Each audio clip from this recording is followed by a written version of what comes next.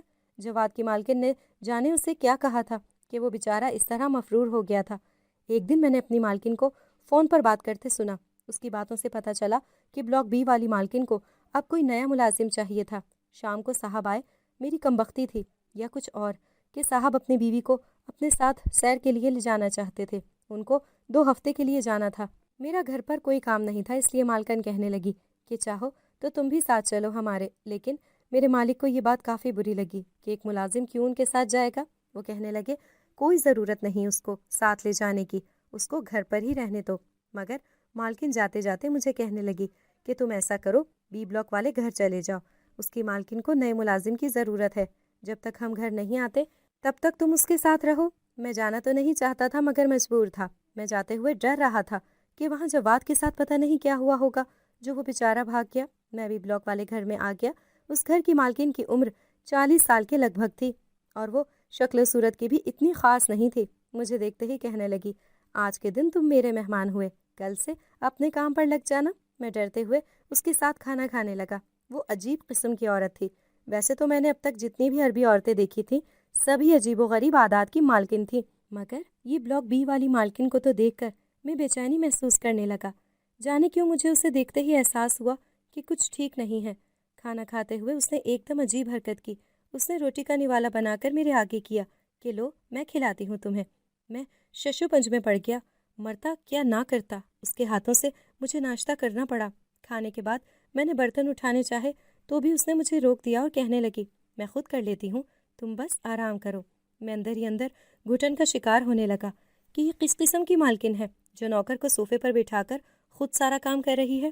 میں نے اگلے دن کام کرنا چاہا تو بھی اس نے مجھے روک دیا۔ اب تو مجھے شک ہونے لگا تھا کہ یہ مجھ سے گھر کے کام کیوں نہیں کروا رہی۔ میرے پاس جواد کا نمبر بھی نہیں تھا، ورنہ اس سے فون کر کے پوچھ لیتا کہ وہ کیوں یہاں سے گیا تھا۔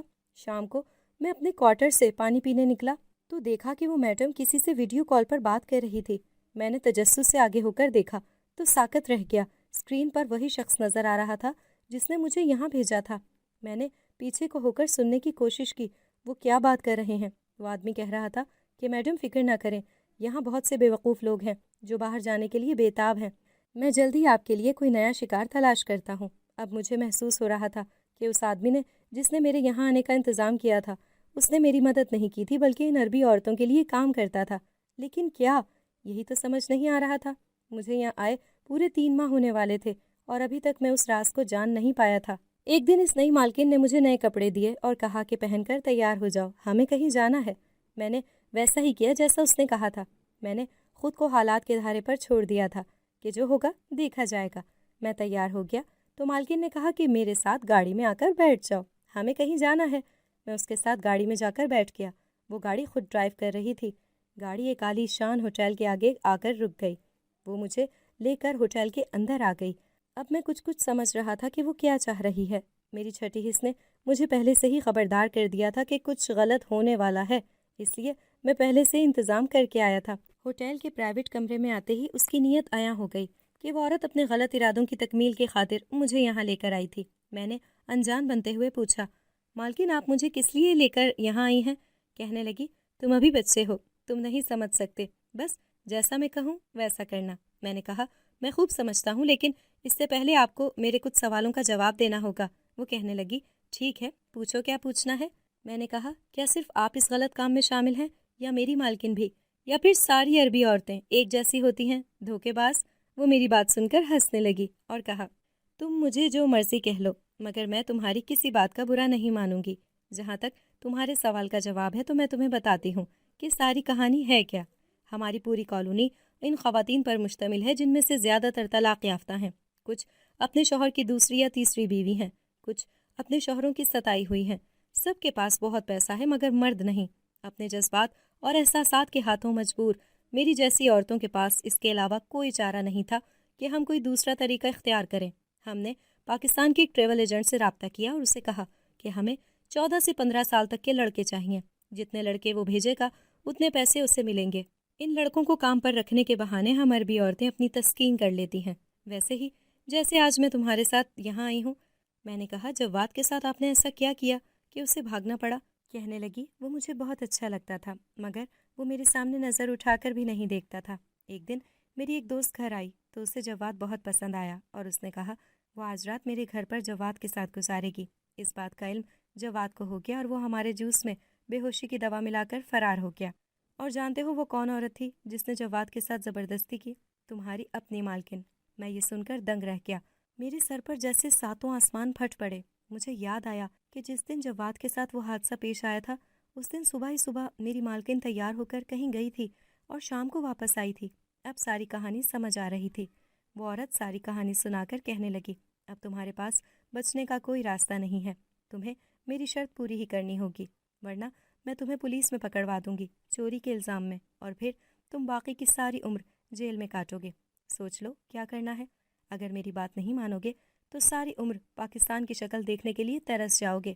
اس نے مکمل پلاننگ کر کے رکھی تھی، میرے پاس کوئی اور آپشن نہیں چھوڑے گی۔ میں شاید اس کی باتوں اور چالوں میں آ جاتا اگر میں بھی 14-15 سال کا بھولا بھالا اور معصوم لڑکا ہوتا تو، مگر وہ شاید یہ نہیں جانتی تھی کہ میں ایک 22 سال کا لڑکا ہوں۔ قد میں چاہے اپنی عمر سے چھوٹا سہی، مگر دماغ تو میرا اتنا ہی تھا نا جتنا ہونا چاہیے تھا۔ میں نے اس کے جوس میں نیند کی دوا ملائی اور اپنے ہاتھوں سے اس عورت کو جوس پلایا۔ 10 منٹ بعد وہ سو گئی۔ اب مجھے اپنے پلان کے اگلے حصے پر عمل کرنا تھا۔ میں نے اپنی اصل مالکن کے شوہر کو فون کیا اور وہ ساری باتیں جو میں نے اپنے موبائل سے ریکارڈ کی تھیں ثبوت کے طور پر ان کو بھیج دیں۔ اب جو بھی کرنا تھا اسے ہی کرنا تھا۔ میں نے تو اپنا کام کر دیا تھا۔ صاحب نے پولیس سے چھاپا مار کر ان تمام عورتوں کو گرفتار کروایا جو نوعمر لڑکوں کو بندی بنا کر اپنی خواہشات پوری کرتی تھیں، اور اس میں صاحب کی اپنی بیوی بھی شامل تھی جسے اس نے طلاق دے دی۔ وہ چھوٹی عمر کے لڑکوں کا انتخاب شاید اس لیے کرتی تھیں کہ ان کو ڈرا دھمکا کر اپنے قابو میں رکھ سکیں۔ میرے بارے میں بھی ان کو یہی غلط فہمی تھی جو ان کو لے ڈوبی۔ آخر میری عمر نے ہی مجھے بچا لیا تھا۔ پہلے میں نے سوچا تھا کہ میں بھی جواد کی طرح پاکستان واپس بھاگ جاؤں، مگر پھر سوچا تھا کہ ایسے تو اور بیچارے جو معصوم لڑکے پھنسے ہوئے ہیں ان کا کیا ہوگا۔ آخر کسی کو تو ہمت کرنی ہوگی، اس لیے مجھے ہی ہمت کرنی پڑی اور مجھے اس سب کا پھل بھی ملا۔ صاحب نے مجھے اپنے ساتھ کام میں شریک کر لیا تھا اور آہستہ آہستہ میں نے ان کے کام میں ہاتھ بٹانا شروع کر دیا، اور اب میں 3 لاکھ روپے تک ماہانہ اپنے گھر بھجوا رہا ہوں۔ میں نے سوچا ہے کہ اب یہیں رہوں گا اور اپنے گھر والوں کا مستقبل بناؤں گا۔ ایک بات جو میں اپنی کہانی کے ذریعے بتانا چاہ رہا ہوں وہ یہ ہے کہ ہم میں سے اکثر یہ سمجھتے ہیں کہ عورت مظلوم ہوتی ہے، صرف اسی پر ظلم ہو سکتا ہے۔ ہم میں سے کوئی سوچتا ہی نہیں کہ مرد کو بھی ہراس کیا جا سکتا ہے، اس پر بھی ظلم ہو سکتا ہے۔ اگر ہم یہ بات سمجھ لیں تو معاشرے سے بہت سی برائیاں اپنے آپ ہی ختم ہو جائیں گی۔